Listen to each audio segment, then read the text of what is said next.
So this is a brief explanation of the differences between adaptations, accommodations, and modifications.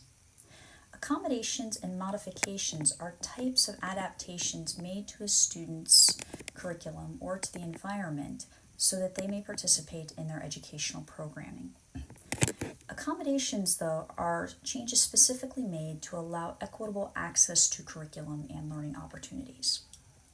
So if a desk, for example, is not created in a way that a student can sit at that desk, perhaps that student uses a wheelchair, and the desk has a seat but no extra table, then that student may be needing a desk or table that allows accommodation for the wheelchair. Okay. Another example would be potentially changing the text or test format or the reading material format to be braille or large print. Maybe giving a student extended time. So the big deal here, the big point here essentially, is that accommodations do not fundamentally alter learning standards. Students are still expected to achieve at the same level as their general educational peers. Modifications, on the other hand, are changes that we make with the goal of giving students meaningful learning opportunities.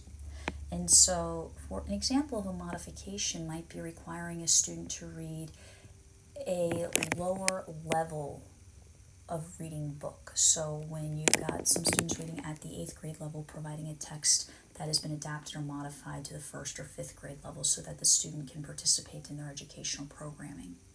Another example may be functional skills curriculum, where we're preparing students to participate in meaningful work and life after they leave school.